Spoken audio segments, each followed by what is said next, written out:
was this because it was so flexible. That's very, very flexible, and this is new type of mesh, because I always want to do in jewelry to be modern, and something for me which is very important, the comfort and the flexibility. Ladies has to play with it. You know, you have to touch it. This is an earrings, you know, for example, if you have some earrings. This is an earring? That's a pendant, but I make it in earrings, pair of earrings. And for me, earrings is like a makeup. So it has to shine, it has to move. And usually when you have a jewelry, you like to touch it. These are beautiful stones. Yeah, those are sapphires. Those are sapphires, Yes, colored absolutely. sapphires. Colored sapphires. I think today just shows us that so many different names that we know are come in different colors than we're really used to seeing. Absolutely. So you're using and that's these. the playful of colors. Yeah, yeah. It's like, you know, the impressionist. When you see some colors, exactly. you play with it. Yeah. And it's really what I like. Well, my favorite has always been Tutti Frutti. But this isn't Tutti Frutti. Tutti Frutti from the 40s, they said, right? Absolutely. Colored stones making into... Mauboussin did Mauboussin a lot, did them, yes, yeah. a lot And of Cartier them. did a And lot. Cartier, of course, did a lot. And the new collection is with some Tutti Frutti, I think. And we were at the same time competitors, I will say. Of course. Just for colors. And on that one, I want to reinvent a little bit the Tutti Frutti. So I will call it Naughty Frutti. That's because it has your knots on it. The little knot. Yeah, so that's you can great. call it naughty, naughty, whatever you want. Or naughty, naughty, bad. That's right. But it's fun, and from the original pieces, I make it much more flexible. If you touch at the pendant. Yes, it's like that mesh that I just saw. Exactly. Now just show me the octopus. Oh, yes. Because this is Very really reminiscent of California, I think, right? Totally, This totally. is one of your designs that should... Totally. I was fascinated by the opals from Australia and Mexican fire opals. These are Mexican fire opals? Absolutely. That Mike has. And after we went to buy some, so I select some pieces. And just to realize jellyfish, because this is part of the ocean, and from those specific colors that I really found in California. California is the dreamland. This is you great. have this light, which I like so much. And so and flexible. the colors, and always very flexible. And very flexible. And before we leave, show me the one piece de resistance. A huge That aqua. That one is a very nice little bracelet. I would wear this. I would wear this With as a brooch. It's a bracelet, though, and it's an elephant. It's an elephant. It's a bracelet, but it could be worn as a pendant with a little modification. And on that one, it's aquamarine with sapphires, any colors of sapphires and diamonds. And when you put it on your wrist, it's very nice to have this lucky Like this, elephant. right? That's right. Now, And this is a lucky animal. It is lucky. Yes. And you always designed, or your company, your name, always designed for movie stars and heads of state and Maharajas. Absolutely. Are you still doing that kind of work? Yeah, I do continue totally. You know, one of my souvenirs, which was a great one, was the engagement ring that I did for Céline Dion and Ray and Jalil, his wedding band. And I'd love, because she was in love with one specific ring that I designed while I was at Mauboussin. And I continue because even in the past of Mauboussin, it was a great story about Marlene Dietrich and Mauboussin, because she was ordered 2 bracelets, very important bracelets. And she used those bracelets as part of her personality.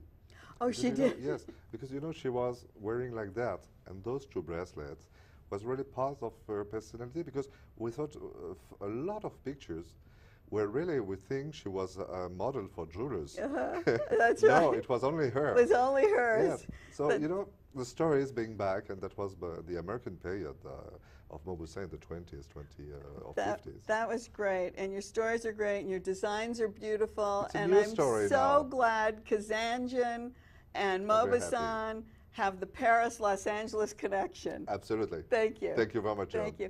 Don't go away. We'll be right back with photographer Deborah Cheshire, whose photographs we're going to be seeing in her new book.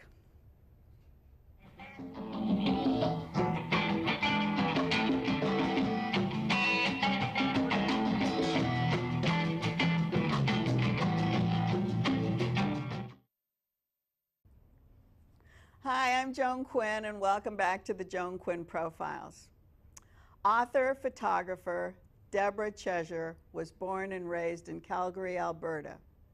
She studied interior design at Ryerson University. After her first visit to California in 1974, bringing with her some 11 by 14 prints of musicians, she landed her first job on her first day in Los Angeles. The rest is history.